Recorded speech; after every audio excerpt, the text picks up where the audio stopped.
My name is Stella Frost. I'm 32. She's independent because she's not really part of this family, my father muttered into his whiskey glass.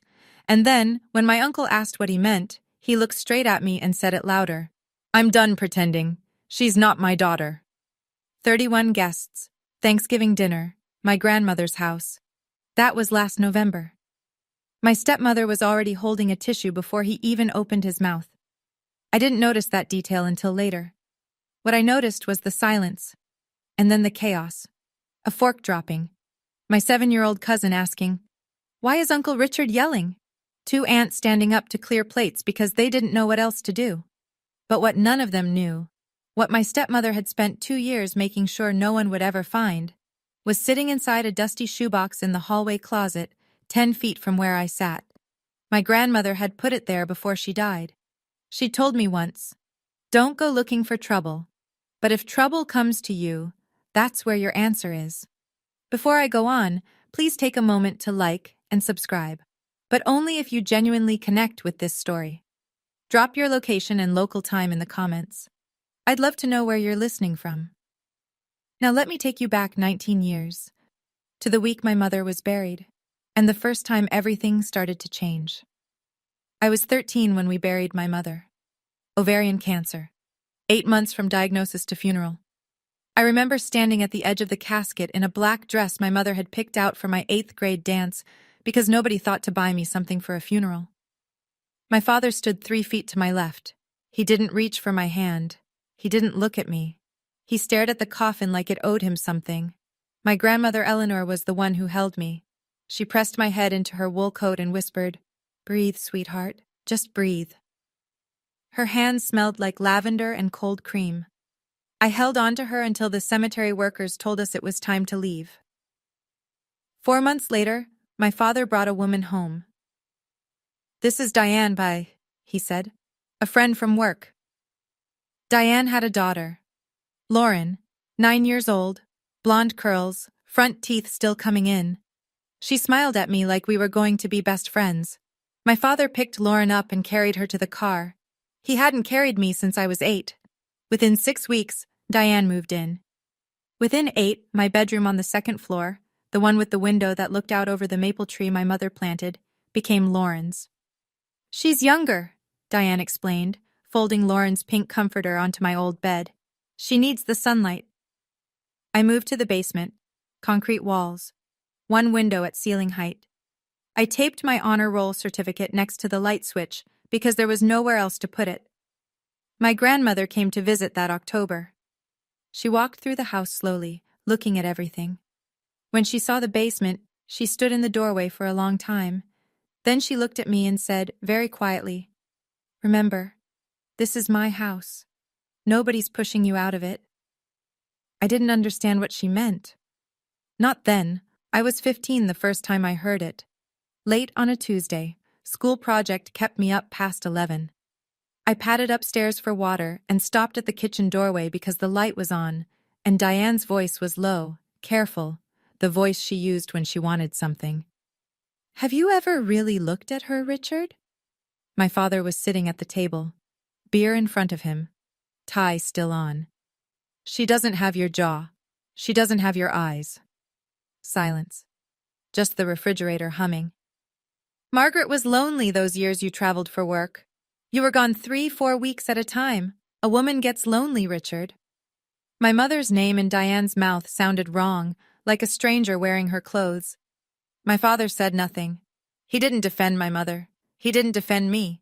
He just sat there, peeling the label off his beer, and let the words settle into him like rain into dry soil.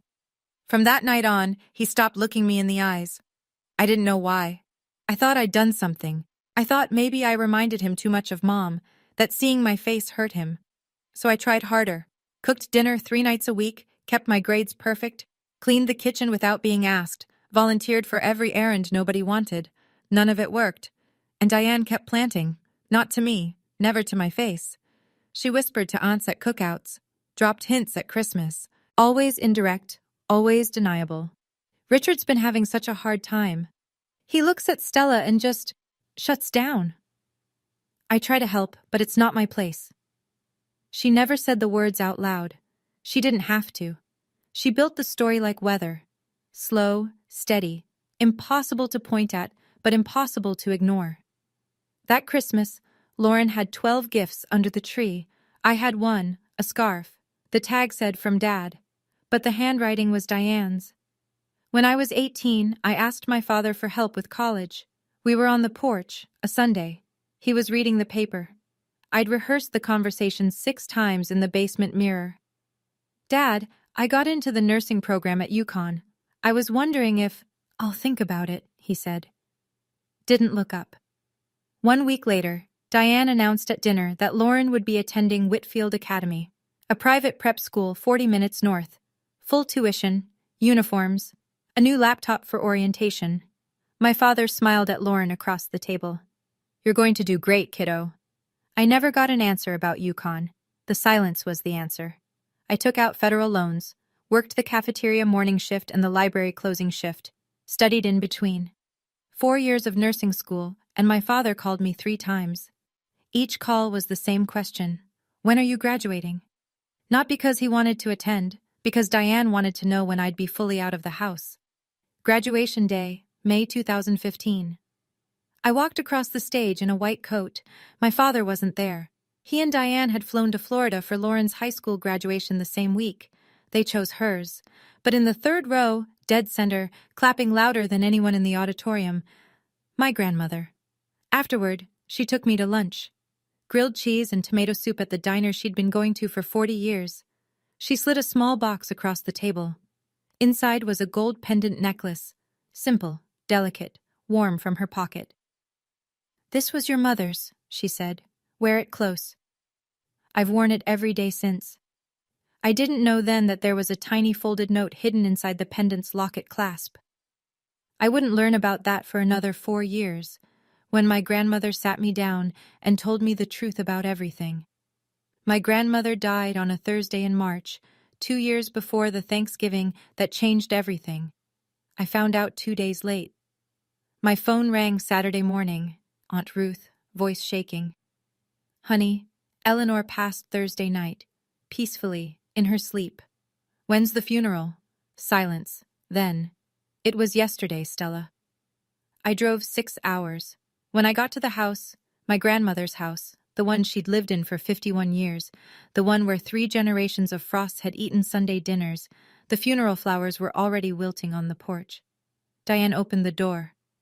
Oh, Stella, we tried to call. She hadn't tried. I asked to go into my grandmother's room, just to sit, just to be near her things. Diane stepped into the doorway. Not blocking, positioning. Eleanor's things are being sorted. We'll let you know if there's anything for you. I looked past her into the kitchen. On the counter, half hidden under a grocery circular, I saw a manila envelope. The return address read, Alderman and Associates, in dark blue type, a law office. Diane followed my gaze. Her hand moved, casual, practiced, and slid the envelope under a stack of mail, like tidying up, like nothing. When's the will being read? I asked. There's no formal reading, Diane said. Richard spoke with the lawyer. Eleanor left the house to him, that's all. Relatives filtered through that week. Nobody questioned it. Richard was the only son. It made sense.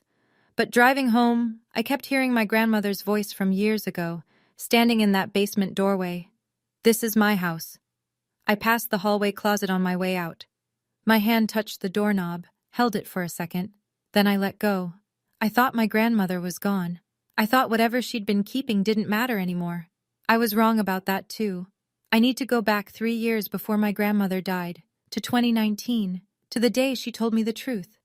My grandmother was 77 that year and sharp as a blade. She organized a family health screening. Heart disease ran deep in the Frost line. Her husband, my grandfather, had died of a massive coronary at 61. She wanted everyone tested. She booked a Saturday at Dr. Perkins' family practice. Richard came. I came.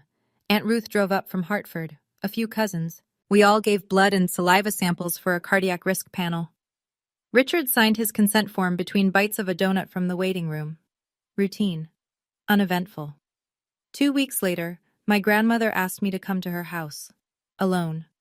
She was sitting at her kitchen table with 2 cups of tea already poured. She looked at me the way she always did. Like she could see every version of me, 13 and 27 and 40, all at once. "I've heard what Diane's been telling your father," she said. "About your mother. About you." My stomach dropped. "It's not true, Stella. None of it. Your mother was faithful. She was good. And I have proof." She told me she'd asked Hartford Genomics to run a paternity test from the health screening samples, mine and Richard's. I had given my sample willingly, and she'd requested the additional test with my knowledge now, sitting right here, asking for my consent. "Do it," I said. I didn't hesitate. 3 weeks later, the result came back. Probability of paternity, 99.998%. My grandmother sealed the result in an envelope with a letter she'd already written. She put both inside a blue shoebox, along with a photocopy of a document I didn't fully understand yet. She told me where she was hiding it, behind her old shoes in the hallway closet. "Don't go looking for trouble," she said, "but if trouble comes to you, that's where your answer is." She wanted to confront Diane herself. She had a plan, but she wanted to wait for the right time. "If we go to them now, Diane will spin it. She'll make your father choose, and right now, he'll choose her." My grandmother died before the right time came, and I kept my promise. I didn't open the box. I prayed I'd never have to. 3 weeks before last Thanksgiving, my phone buzzed with a text from Lauren. That alone was strange. Lauren and I weren't close. We weren't enemies either, just two people who'd lived parallel lives in the same house without ever really knowing each other. She texted me maybe twice a year. Birthday, Christmas. That was it. "Dad wants everyone there this year. Big dinner. He said to make sure you come." I read it 3 times. Something about the phrasing, "make sure you come," sat wrong. It sounded less like an invitation and more like a summons. I called Aunt Ruth that evening. "I got a strange text from Lauren," I said, "about Thanksgiving." Ruth was quiet for a moment, then, "I've been hearing things, Stella. Diane's been in Richard's ear more than usual, about you, about the house." "What about the house?" "A friend of mine, Gail, the realtor over on Birch Street, told me Diane called her last week, asked her to come do a walkthrough, evaluation." My stomach went cold. "She's trying to sell it." "She's trying something," Ruth said. I sat on my apartment floor and stared at the wall. The pieces started clicking together. Diane wanted the house sold. But if my grandmother's codicil mentioned me, and I was starting to believe it did, then Diane needed me out of the picture first. Not legally, emotionally. She needed me so humiliated, so broken, that I'd never come back to claim anything. "Eleanor told me about that box too," Ruth said quietly. "She said if things got bad enough, I should remind you." "I remember where it is." "Then go to Thanksgiving, Stella. But go early." I almost said no. I almost stayed home and let them have their dinner and their lies. "And Ruth?" "I'm coming too," she said. "I wasn't invited, but I'm coming, because I promised your grandmother." Thanksgiving Day. I pulled into the driveway at 2:30, a full half hour before guests were expected. The November air was sharp, and the house looked like a magazine cover. Diane had hired someone to hang garlands across the porch railing. White lights threaded through the boxwoods, a wreath on every window. It looked beautiful. It looked like a stage. I walked up the porch steps carrying a bottle of wine, like every year, simple burgundy knit dress, my grandmother's pendant against my collarbone, hair down, no armor except the truth I was praying I wouldn't need. Diane opened the door before I knocked. "Stella, so glad you could make it, sweetie." She pulled me into a hug, held my shoulders a beat too long. Her smile was wide, but her eyes were scanning, checking me, reading me, the way she always did. Then she steered me left toward the kitchen. "Come help me with the cranberry sauce." I looked right as we passed the hallway. The closet door, plain white, brass knob, was 8 steps away. I could see the edge of the shoe rack through the gap under the door. 8 steps. But Diane's hand was on my back, guiding me in the other direction. In the kitchen, caterers were plating appetizers. Diane had gone all out, chafing dishes, cloth napkins, real silver. This wasn't a family Thanksgiving. This was a production. I glanced through the kitchen doorway into the living room. Richard sat in the recliner by the window, staring at nothing. A glass of Maker's Mark in his hand, at 3 in the afternoon. "Hi, Dad." He turned his head, looked at me, something flickered, and then went out. "You came," he said. "Not, I'm glad. Not, you look nice. Just confirmation. Like checking a name off a list." Cars were pulling into the driveway, doors closing, voices on the porch. I hadn't reached the closet yet. By 3:15, the house was filling up. Cousins I hadn't seen in a year. Richard's golf buddies, Diane's friends from her book club. 2 women I'd never met, both overdressed, both laughing too loud at everything Diane said. I waited. At 3:20, Diane was deep in conversation with the caterer about the gravy boat. Lauren was in the dining room adjusting place cards. Richard hadn't moved from his chair. I wiped my hands on a dish towel. "Bathroom," I said to no one in particular. The hallway was empty. Just coats on hooks, the umbrella stand, and the closet at the far end. I walked normally, didn't rush. My pulse was in my throat. I opened the closet door. Winter coats, scarves on the top shelf, and on the floor, my grandmother's shoes, orthopedic flats in beige and navy, lined up neatly, untouched since she died. No one had cared enough to move them. I knelt and reached behind the back row. My fingers touched cardboard. Dusty, cool. The corner of a box. I pulled it out. Faded blue. A Nike logo half worn off the lid. It looked like nothing. An old shoebox that belonged in a donation pile. That was the point. My grandmother had hidden the most important thing in the most ordinary place. Something inside shifted when I tilted it. Light, paper, footsteps. Lauren appeared at the end of the hall. "Oh, hey Stella, you okay?" I slid the box back. "Yeah, just looking for a hanger for my coat." She nodded and moved on. I counted to 10, pulled the box out again. This time, I didn't put it back. I tucked it behind my grandmother's old winter coat, the long wool one that still hung on the far hook, still carrying a ghost of her lavender perfume. I closed the closet door and walked back to the kitchen. Diane looked up from the stove. "You were gone a while." "Line for the bathroom." She studied me for 1 second, then turned back to the turkey. My heart was hammering, but the box was safe. And I was praying, hard, that I'd never have to open it. At 4 o'clock, Diane called everyone to the table, and I saw what she'd done. Place cards, calligraphed, cream cardstock with little gold leaves pressed into the corners. She must have spent hours on them, or paid someone to. Richard was at the head, Diane on his right, Lauren on his left, in the seat that, in my grandmother's time, had always belonged to the eldest child. I found my name at the far end, wedged between 7-year-old cousin Oliver and a woman named Brenda, who turned out to be Diane's Pilates instructor. 32 place settings. This wasn't a family dinner. This was a courtroom, and the jury was already seated. Aunt Ruth arrived at 4:05.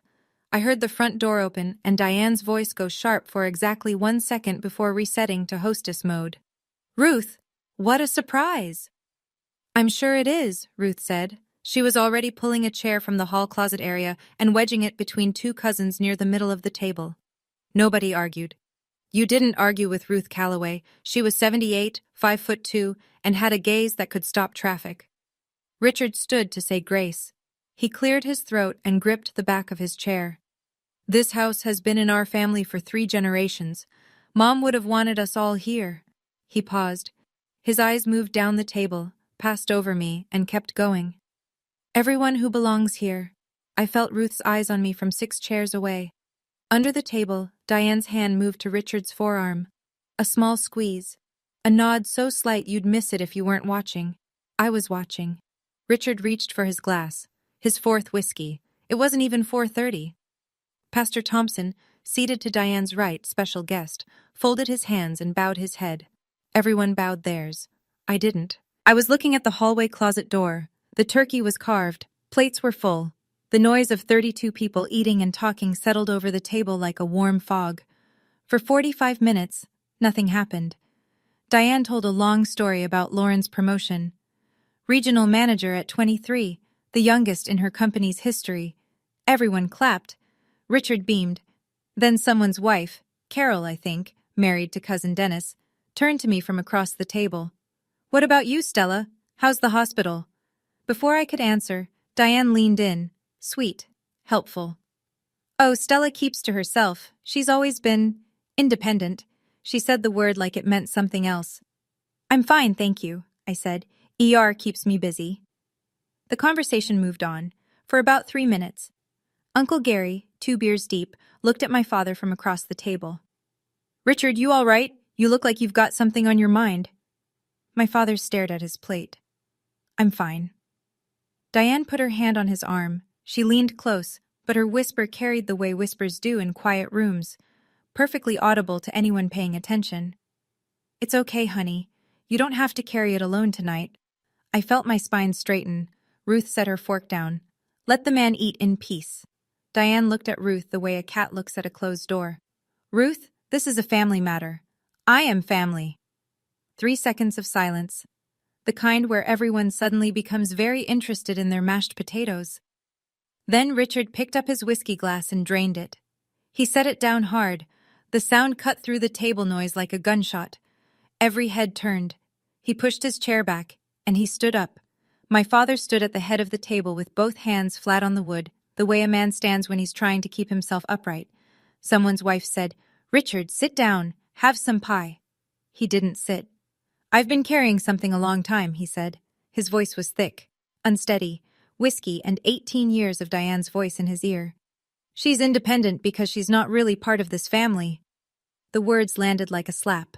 Carol stopped chewing. Dennis put his fork down. "Uncle Gary." "What are you talking about, Rich?"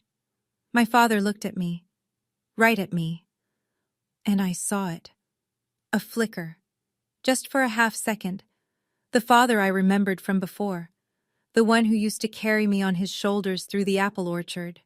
His eyes were wet, and his jaw was tight.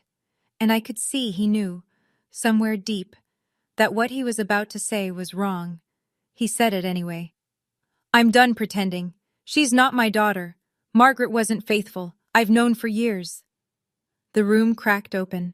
A fork hit a plate. Oliver, 7 years old, sitting right next to me, tugged his mother's sleeve. "Why is Uncle Richard yelling?" 2 of my aunts stood up simultaneously and started clearing dishes. Not because it was time, because they didn't know what else to do with their hands. Someone near the end of the table, I didn't see who, slid a phone out and held it low under the table, recording or texting. I didn't know which. Uncle Gary pushed back from the table and walked out to the porch without a word. Diane pressed a tissue to her eye, and I realized, looking back, putting the pieces together, she'd had that tissue in her hand before my father even stood up. She'd been holding it the entire time. I sat frozen. 10 seconds, 15, the longest silence of my life. My hands trembled in my lap. My eyes burned. The whole room was watching me, waiting for me to cry, to scream, to run. Then I felt it. The pendant. My grandmother's necklace, warm against my chest. I put my napkin on the table. I pushed my chair back. The legs scraped against the hardwood, and in the silence, it sounded like a door opening. I stood up. My voice came out quieter than I expected. Steadier, too. Not because I was calm, because everything inside me had gone still the way the air goes still before a storm. "If we're being honest tonight, Dad, then let's all be honest." I stepped away from my chair. The room tracked me. 31 pairs of eyes, forks suspended, napkins frozen mid-dab. My shoes on the hardwood were the only sound. 1 step, 2 steps, past the empty chairs, past Cousin Dennis and his wife, past Diane's Pilates instructor, who was already reaching for her purse. "Stella, where are you going?" Diane's voice, still sweet, but underneath it, a hairline crack. I'd never heard that crack before. I didn't answer. The hallway closet was 10 steps away. I reached it in 8. I opened the door, and the smell of my grandmother hit me. Lavender and wool and the faint cedar of old shoe trees. I reached behind her winter coat. My fingers closed around the box. Dusty, light, ordinary. I held it against my chest and turned back toward the dining room. 31 faces, candlelight.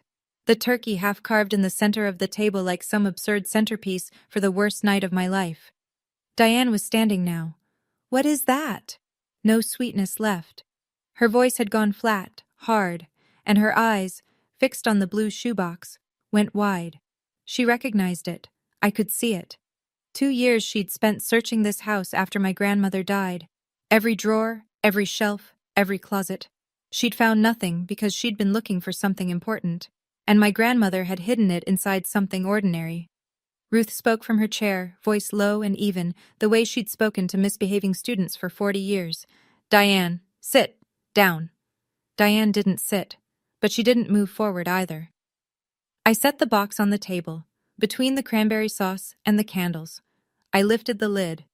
On top, folded once, sealed in a clear plastic sleeve, a letter.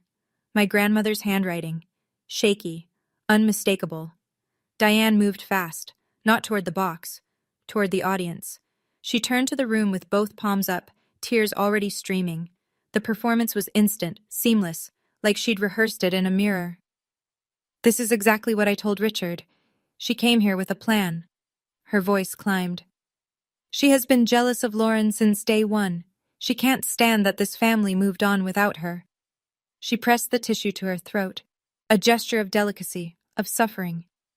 I have given 18 years to this family. 18 years. And this is what I get? A few people shifted in their seats. Brenda, the Pilates friend, nodded sympathetically. But most of the table was looking at the box, not at Diane. Maybe we should all just... one of my aunts started. I am calm, Diane snapped. The mask slipped for exactly 1 second. Then she caught it, softened her face, pressed the tissue back to her eye. Richard, still standing, his hand on the back of his chair like it was the only thing keeping him vertical. Stella, sit down. Don't make this worse. I looked at him, my father, the man who carried me through apple orchards, the man who let a stranger erase my mother from his memory. I'm not making anything worse, Dad. I'm not the one who started this tonight. Diane pointed at me. You see, she always turns everything into... Diane, hush. Ruth's voice cut through the room like a bell, not loud, just final. Let her talk. Oliver's mother scooped him up and carried him toward the living room. 2 of Diane's friends exchanged a glance. The room was shrinking, not in size, but in patience. I slid the letter out of its plastic sleeve, unfolded it.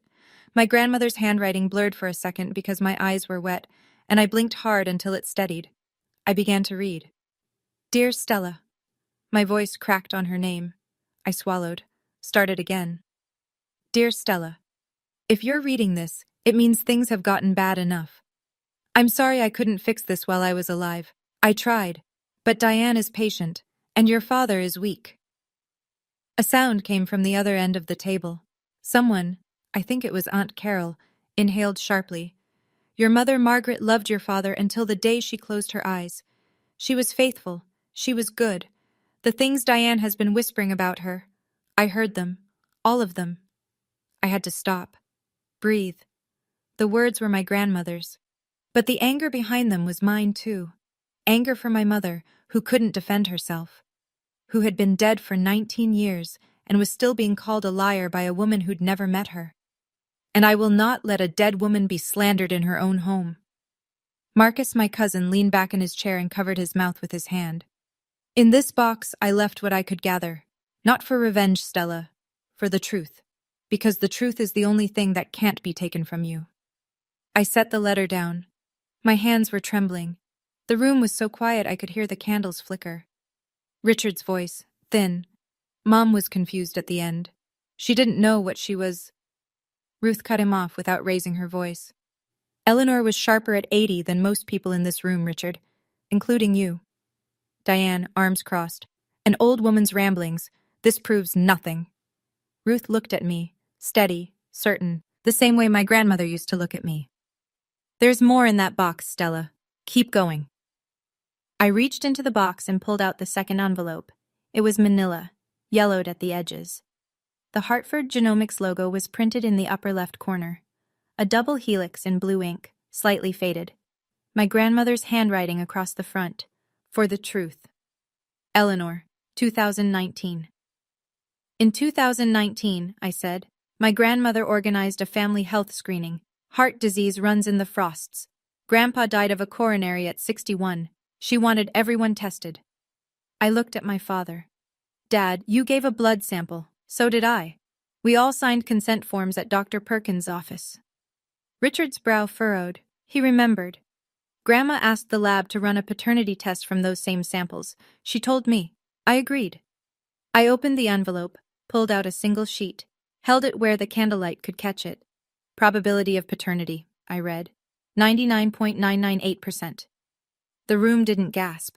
That's a movie thing. What actually happened was worse. A slow, rolling silence, like the air being let out of something. Dennis leaned forward to see the paper. Carol's hand went to her chest. Marcus stood up from his chair, took 3 steps toward the window, and stopped, staring at nothing. I am your daughter, Dad. My voice didn't break this time. It was low and even and sadder than I wanted it to be. I have always been your daughter, Diane. That's... anyone can fake. Hartford Genomics, Ruth said from her seat, calm as stone. I drove Eleanor there myself. The lab stores samples. They have records. Call them, Diane. Call them right now. I set the paper on the table, face up, next to the cranberry sauce. This isn't a court document, I said, but it's from a certified lab with stored samples, and if anyone in this room has doubts, Dad, you can walk into any clinic tomorrow and we'll do it again. I'll pay. Nobody spoke. My father was staring at the paper like it was a mirror showing him something he didn't want to see. My father picked up the lab report. His hands shook so badly the paper rattled. He read it again. Then he set it down and looked at Diane. Not the way a husband looks at a wife. The way a man looks at a locked door he's just realized he built himself. You told me? His voice was barely a whisper. You told me she wasn't mine. Diane's chin lifted. Richard, I believed it. Margaret was my wife. The word came out of him like something torn loose. 2 of the aunts froze mid-step in the kitchen doorway, plates in hand. And Stella is my daughter, and in front of everyone, He sat down, not deliberately. His legs just gave. He put his head in his hands. His shoulders shook. I stood 6 feet away, close enough to touch him. Every instinct I'd built over 18 years, be good, be patient, go to him, make it easier, pulled at me like a current. My feet wanted to move. My arms wanted to reach out. I didn't move. For the first time in my life, I chose myself first. Lauren's chair scraped back. She stood without looking at anyone, walked to the front door, and disappeared onto the porch. The door clicked shut behind her. Diane was still standing, still performing. But the audience had turned. Richard, she's manipulating. Stop. One word. My father said it without lifting his head from his hands. One word aimed at the woman he'd chosen over me for 18 years. But sitting in that dining room, watching him crumble, I didn't feel victory.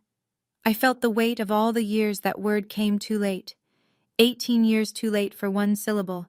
The candles flickered, the turkey sat untouched, and I still had one more thing in the box. I reached into the box one final time. The last item was a photocopied document, 4 pages, stapled at the corner, with my grandmother's handwriting in the margin. Original, at Alderman and Associates. This is a copy, I said. The original is with my grandmother's lawyer, but this is what she wanted everyone to know. I read the relevant section aloud. My voice was steady now, not because I wasn't shaking inside, because my grandmother's words deserved to be heard clearly. I, Eleanor Marie Frost, being of sound mind, hereby amend my last will and testament with the following codicil. I leave the family residence at 14 Maple Hill Road to my granddaughter, Stella Margaret Frost, in full and unconditional ownership. Someone whispered, "Oh my God." I didn't see who. The codicil states the reason, I continued. My son Richard has been unduly influenced in his decisions regarding his firstborn. I leave the family home to Stella to ensure she always has a place. Diane went white. Not red. White. The color left her face like water draining from a sink. That's not valid, she said. Richard told me Eleanor left everything to him. Ruth spoke, still seated, still calm. Because you hid the letters from the law office, Diane. Mr. Alderman sent 2 notification letters to this house. Neither one was answered. She paused. He told me himself. The room turned to Diane the way a weather vane turns in a shifting wind, not all at once but inevitably. Richard raised his head. His eyes were swollen. His voice was raw. You hid my mother's will? Diane grabbed her purse from the back of her chair. Her mouth opened, then closed. For the first time in 18 years, Diane Frost had nothing to say. Ruth's voice followed her to the door. You can leave, Diane, but the truth stays. Diane stopped in the doorway, purse clutched to her chest like a shield. She turned around one last time. I expected venom. What I got was something almost worse, a plea dressed up as indignation. You're all making a mistake. I gave the best years of my life to this family.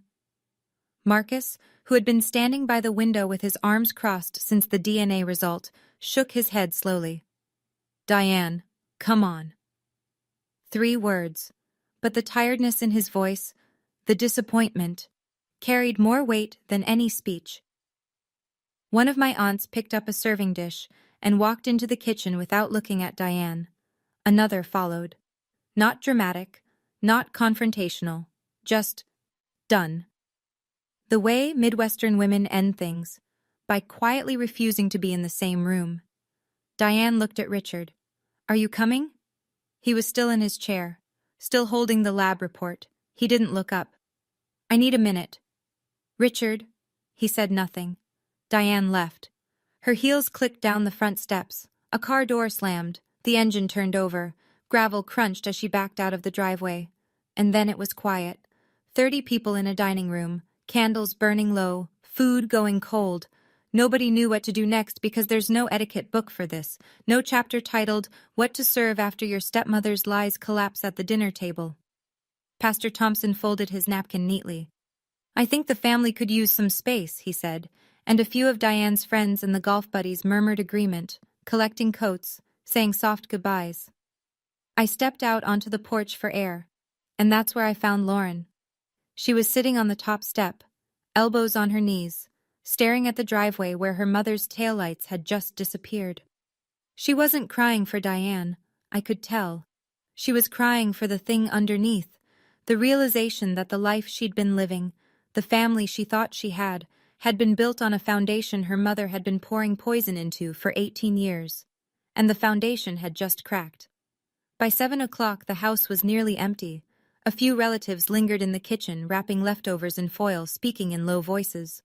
Ruth washed dishes at the sink like it was any other Thursday. Steady hands, warm water, no wasted movement. I sat on the bottom step of the staircase with my phone in my hand. I'd already dialed the number printed on the codicil's cover page.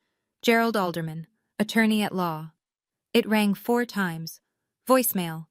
An older man's voice, unhurried. You've reached the office of Gerald Alderman. We are closed for the holiday. Please leave a message and we will return your call on the next business day. I pressed the phone to my ear and tried to keep my voice even. Mr. Alderman, this is Stella Frost, Eleanor Frost's granddaughter. I found the box. I need to speak with you. Please call me back. I hung up, stared at the screen. Nothing. The confirmation would have to wait. Richard was still at the dining table, alone now. The place settings had been cleared around him, but he hadn't moved. He looked like a man sitting in the ruins of something he'd helped demolish. I walked past him toward the stairs. Stopped. I'm staying here tonight, Dad. In Grandma's room. We'll figure out the rest later. He looked up. His eyes were bloodshot and old. Older than 58. Stella, Not tonight, Dad. I gripped the banister. Not tonight. I climbed the stairs to my grandmother's room, opened the door. Lavender. The quilt she'd had since 1987. On the bedside table, a framed photo of my mother, young and laughing in the backyard garden. Diane had stripped every other photo of Margaret from this house, but she'd never entered this room. I lay on my grandmother's bed, held the empty blue shoebox against my chest. It had done its job. But I didn't sleep, not because of the silence, because of the question circling my head like a bird that wouldn't land. Why did it take 18 years and a piece of paper for my father to look at me? My phone rang at 8:14 the next morning. I was already awake, hadn't really slept. The room was cold and gray, the way New England mornings are in late November. I picked up on the second ring. "Ms. Frost? This is Gerald Alderman. I received your message." His voice was warm, measured, the voice of a man who'd practiced law for 40 years and never once rushed through a sentence. "I've been expecting this call," he said. "Not today specifically, but eventually. Your grandmother told me it would come." I sat up, pulled the quilt around my shoulders. "Is it real? The codicil? Is it valid?" "It is. Eleanor executed it in my office on September 14th, 2020. 2 witnesses, both members of my staff, neither related to the family, notarized. She also signed a capacity declaration, and I personally documented her mental acuity at the time of signing." He paused. "I sent 2 notification letters to the house after her passing. Neither was returned. Neither was acknowledged. I suspected interference, but I had no proof until now." "Diane intercepted them," I said. "That's consistent with what I suspected, and it's something the probate court will take seriously." I exhaled. The air left my chest in a way that felt like something unclenching. "What do I do now?" "Come to my office Monday. We file the transfer through probate. It may take a few weeks, possibly a couple of months, but the documentation is thorough, Stella. Your grandmother made certain of that." I looked out the window, the backyard, my mother's garden, overgrown now, mostly dead stalks and bare soil. But the boxwood border she'd planted 25 years ago was still standing. "Thank you, Mr. Alderman." "Don't thank me." A pause, a softening. "Thank Eleanor. She did all the hard work." I hung up, set the phone on the quilt, pressed my palms against my eyes until the tears stopped. Then I went downstairs to make coffee, because the world keeps going, even after it breaks. 2 weeks later, this is what the wreckage looked like. Diane hired a lawyer. The lawyer reviewed the codicil, 2 independent witnesses, notarization, capacity declaration, county filing, and declined to take the case. There was nothing to contest. My grandmother had built her paperwork like a fortress. Diane called Pastor Thompson next, asked him to sit down with me and talk about forgiveness and family unity. Pastor Thompson told her, politely but clearly, "I was there, Diane. I think the person who needs guidance right now isn't Stella." In the church, the Whisper Network reversed direction. For 18 years, Diane had been the devoted second wife, the woman who saved Richard from his grief. Suddenly, people were remembering things, small moments, offhand comments, that looked different in the new light. She always did talk over Stella at potlucks. Remember when she forgot to invite Stella to the Christmas pageant? The same community that had nodded along to Diane's version for nearly 2 decades was now quietly, uncomfortably rewriting the story. My phone filled with messages. "Marcus, your grandma would be so proud." "Aunt Carol, I'm sorry I didn't see it sooner." A few people stayed silent. I didn't blame them. It takes time to admit you were fooled. Alderman called with one more piece of information. The intercepted notification letters. Diane's refusal to respond to legal correspondence regarding the estate could be reported to the probate court. The court could sanction her, potentially bar her from any involvement in future estate proceedings. I chose not to pursue it. I wanted the house and the truth. That was enough. Then the pastor called me, privately, and he told me something I never expected to hear. 3 years ago, he said, your grandmother came to see me. She asked my opinion on writing a codicil, whether it was the right thing to do. What did you tell her? I told her to follow her conscience. And she sat in the chair you're probably sitting in right now and said, my granddaughter will need armor one day. This is the best I can forge. I pressed the phone against my forehead and cried for the first time since Thanksgiving. Lauren called on a Sunday, 3 weeks after Thanksgiving. I was at the kitchen table in my apartment, grading whether I could afford to take unpaid time off for the probate process, when her name appeared on my phone. I almost let it go to voicemail. Then I picked up. Hey, Lauren. Hey. Her voice was small, younger than 23. Do you have a minute? I do. 4 seconds of silence. I let them pass. I think I knew something was wrong. She said it slowly, like she was laying each word down on a surface and checking whether it would hold her weight. I just didn't want to look at it. I closed my laptop, gave her the silence she needed. I saw how Mom treated you. I saw Dad stop looking at you. And I just kept taking the good parts for myself, the room, the tuition, the seat at the table. Her breath hitched. I told myself it wasn't my problem, that it was between you and Dad. But that's not true, is it? No, I said. It's not. More silence. A sniffle. Mom keeps calling me. She says you stole the house, that Grandma Eleanor was senile, that you manipulated everyone. What do you think? The longest pause of the call. Then, very quietly, I think Grandma Eleanor was the only honest person in that house. I didn't rush to comfort her. I didn't pile on either. She was 23, and the story she'd lived inside, the one where her mother was the hero and I was the difficult outsider, had collapsed. That kind of reckoning doesn't need advice. It needs space. I appreciate you saying that, Lauren. That took something. I don't know what happens now. I'm not going to tell you what to do about your mom. That's your road. But if you ever want to talk, just you and me, no sides, I'll pick up. Okay.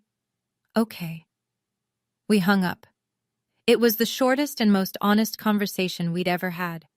My father asked to meet at a coffee shop. Neutral ground. I agreed. He was already there when I arrived. Corner booth, untouched Americano, both hands wrapped around the mug like he was trying to warm himself from the inside. He looked 10 years older than he had at Thanksgiving. I went through old photos last night, he said, before I even sat down. You have my mother's eyes. You have Margaret's smile. He swallowed. How did I let myself forget that? I took off my coat, hung it on the hook, sat down across from him. You didn't forget, Dad. You chose to believe someone else. He flinched. Not dramatically, just a small contraction around the eyes, like sunlight hitting a wound. She started 6 months after the wedding, he said. Diane.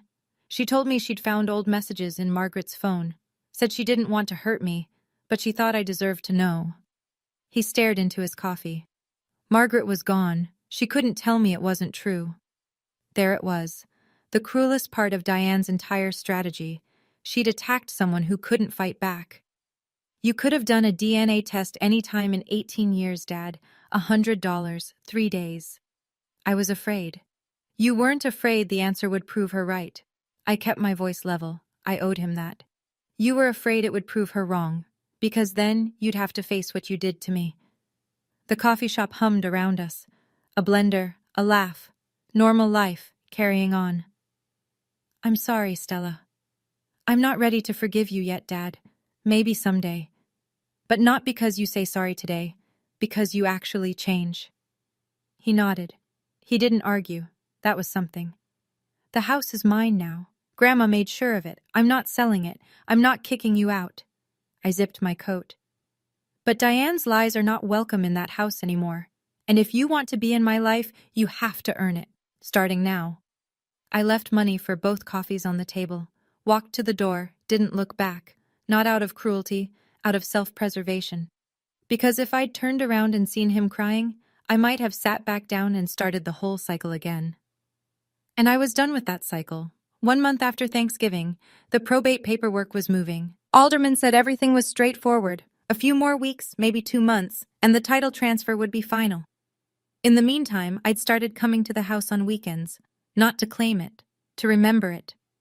I spent a Saturday cleaning my grandmother's room. In the closet, I found 3 shoeboxes, the ordinary kind, not the blue one, filled with photographs. Stella at 2, on Richard's shoulders at the county fair, Margaret in the garden, dirt on her knees, laughing at whoever was behind the camera, Eleanor holding me on graduation day, her face split into the widest grin I'd ever seen on her. I carried the photos downstairs. The living room wall, the one above the fireplace, was bare.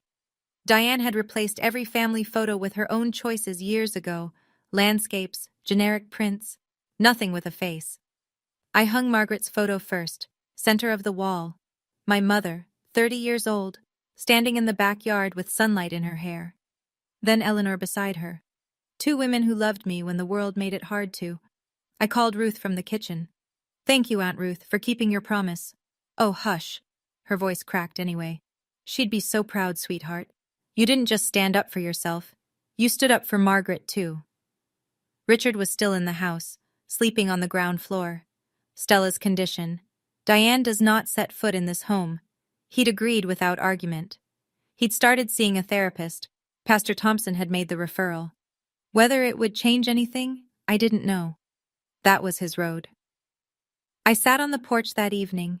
December cold. Hot tea. The same porch where my grandmother had sat for 51 years. In her nightstand drawer I'd found one last piece of paper. Not a legal document. Not evidence. Just a note in her handwriting. Stella, the house is just wood and walls. You are the home. Love, Grandma. I folded it up and put it in my wallet, behind my driver's license, where I could feel it every time I reached for something ordinary. I didn't win that night. There's no winning when your father calls you a stranger in front of your whole family. But I stopped losing. I stopped letting silence be mistaken for acceptance. I stopped letting someone else's lies define who I am. I stopped setting myself on fire to keep their house warm, and it turned out the house was mine all along. If you're listening to this and you recognize something, the favoritism, the whispers, the feeling of being erased inside your own family, I want you to know you're not crazy. It's real, and you don't have to earn the love you were owed from birth. My grandmother taught me that. Not with a lecture, not with a confrontation, with a blue shoebox hidden behind her old shoes, with a letter that defended my dead mother's honor, with the truth she was brave enough to save when I was too young to save it myself. Here's what I've learned, now that the dust has settled and I can see clearly. Time is not forgiveness. Forgiveness requires change. And boundaries aren't walls. They're doors with locks. You decide who gets the key. I still love my father. I'm learning whether I can forgive him. Some days I think yes. Some days I sit on my grandmother's porch and I'm 13 again, standing at a grave, and forgiveness feels like a foreign language. But I'm never again going to beg someone to love me back. This is my house now. 3 generations of Frost women held on to it. My grandmother, my mother, and now me. And for the first time in 18 years, I belong somewhere. If Stella's story reminded you of someone, or of yourself, drop a comment. I set my boundary. And if you think someone needs to hear this tonight, share it with them. There's another story waiting for you in the description, about a mother who showed up at her daughter's wedding with the truth nobody expected. I'll see you there.